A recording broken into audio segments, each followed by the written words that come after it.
So, my first actual video that isn't a trashy live stream where I don't know what to do in front of no one. How pleasant.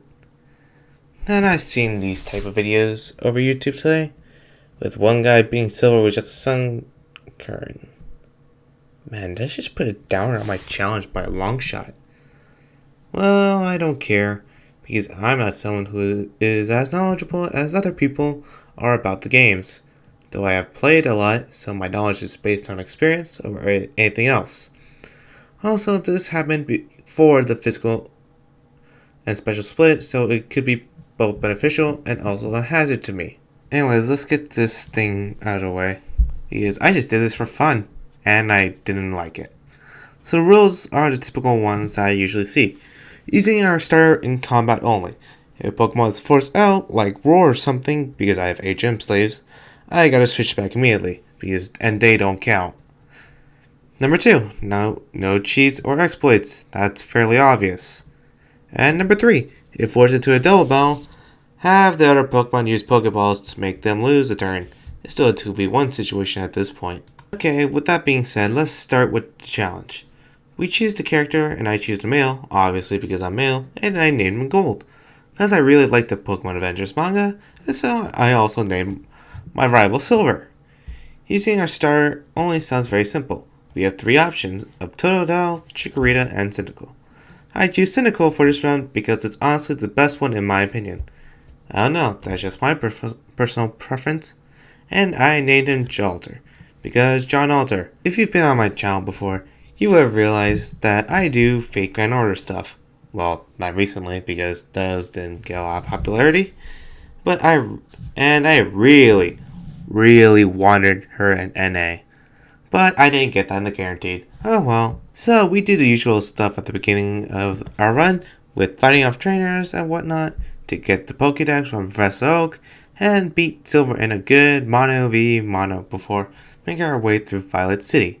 We take on the tower, which is a breeze with all the Bellsprouts there, and if you know Jalter, well, yeah.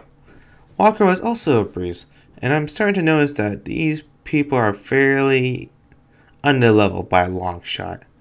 In any case, I make my way to Azalea Town, talk to Kurt, and take care of Team Rocket Goons and Slowpoke well. Bugsy's gym is next, and you can already tell how that went. Fire and Bug? Yeah. Then we face our rival again, and it was really easy. Even with his water moves, it didn't do much except scratching me.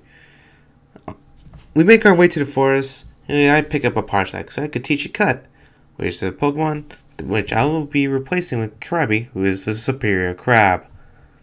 We make our way to Goldenrod City, get our bike, take the quiz, and face Whitney.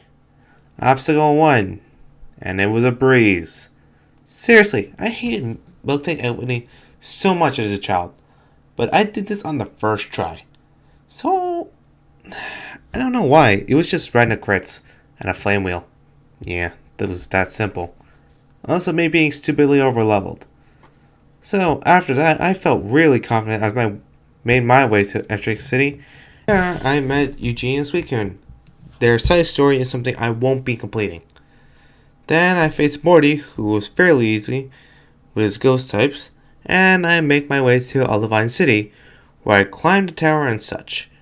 I go to Cyanwood City, and boy, the actual challenge. Chuck's Poliwrath proved quite the challenge. The AI was really smart because they predicted I got paralyzed with a Bison, and it hit me with a dynamic punch. Rinse and repeat until I finally win after spamming Swift for like the 30th time. Bring the medicine to the Ampharos and take care of Jasmine with ease. We go to Mahogany Town. Is that how you say it? Mahogany? Whatever. We make it back and deal with the Rocket Hideout before taking on Price, which was also very easy because Ice and Fire. And then we make our way to Goldenrod City, where we gotta deal with Team Rocket for the final time. Rival fight and all that was super easy with nothing really noticeable, though we did get the bell so we could wake up Lugia now. We go through Ice Path to Blackthorn City, where we face off our second massive challenge, Claire and her Kingdra. I had a plan to deal with her Kingdra, but it relied heavy on my luck. And my luck is garbage. roll out spam until I win. After like 20 tries, I did it. I take the Dragon's test and get the final badge before heading back to New Bark Town, and I make our way to Itrick City to face the 5 Komodo girls. This was actually quite a challenge, as I lost twice to the Vaporeon. Then afterwards, I make my way to War Island, and I make a big mistake. I don't have someone with Flash. Oh great, this is going to take forever. And it took less than 15 minutes to actually find the dang place. Well, that was interesting. We see the dance and we kill the Lugia, because I don't plan on catching it. By the way, wanna know what happened to the Master Ball that I did?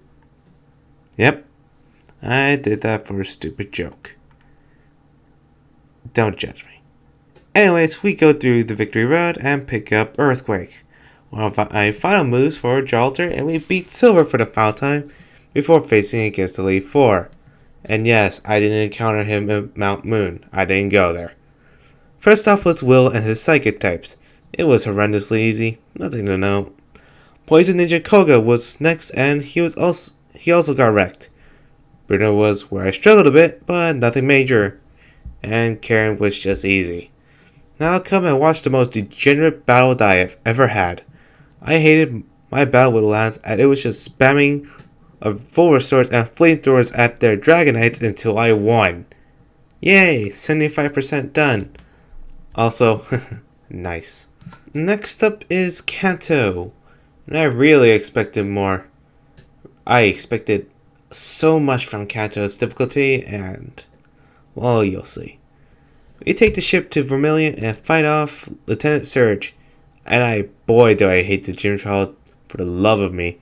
And Lieutenant Surge went down with a couple of earthquakes. Next was Sabrina, and oh god, I forgot to heal at the Poke Center. But it doesn't matter, as a few moves and she goes down as well. After healing properly for once, Erica is next. Fire and Grass, you could tell how this went through. I quickly took out Fuchsia City's gym leader, Jasmine, down with flamethrowers and earthquakes, similar to her grandfather. Uncle, Dad, I honestly don't care enough to figure this out, because the amount of times that I've been winning in this region is just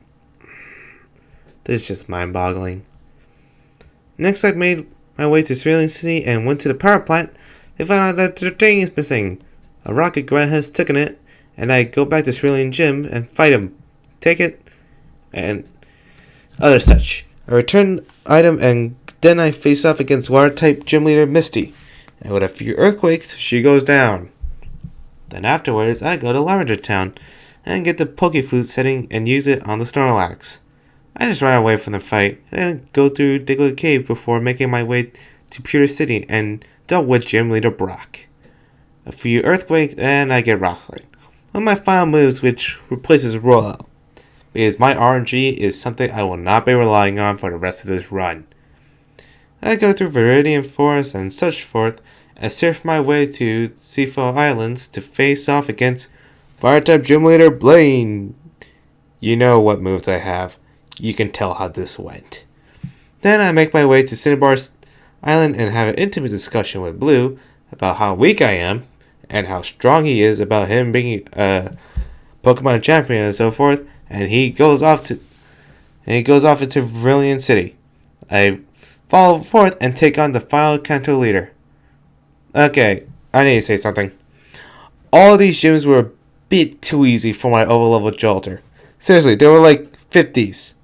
Jolter was in her 70s. And yes, I said Jolter was her, even though my Typhlosion is a boy. You can tell why. Anyway, home stretch now. We make our way through Mount Silver to face off against Pokemon Trainer Red. And holy cow, I got cucked. I tried for like 10 times, and I just started grinding the Elite Four, raising my Jolter to level 81. Speaking of which, why is the Elite Four, after going through all of Kanto, why are them all like early 60s to barely 70s? Red is level 80s. All of them are level 80. So, oh my god.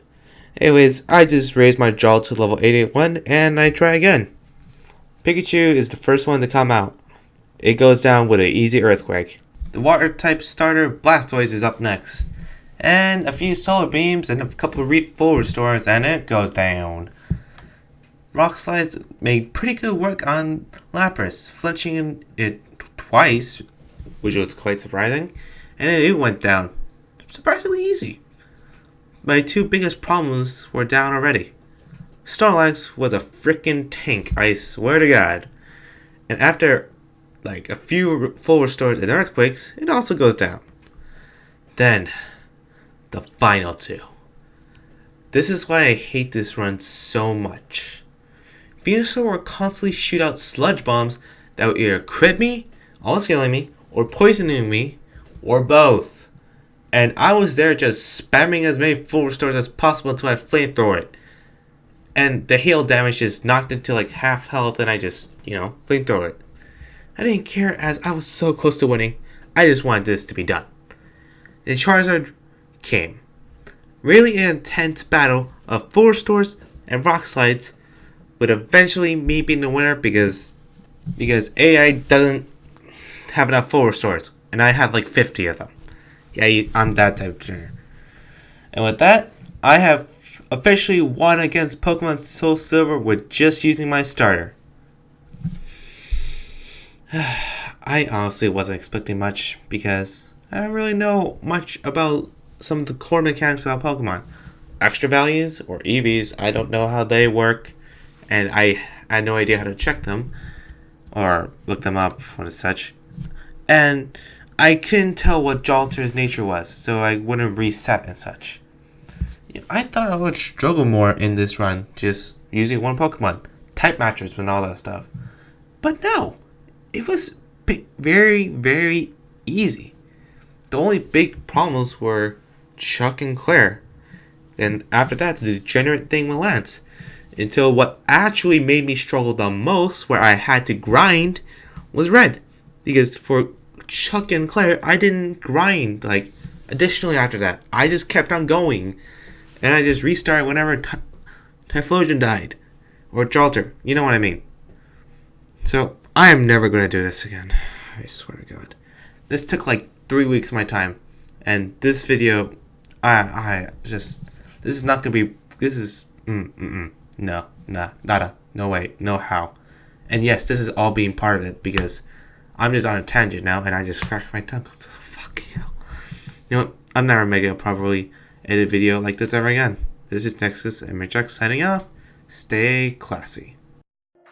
By the way, if you want to see the full thing, how I did this, blah blah blah blah blah, it's on my twitch.com/NexusMHX.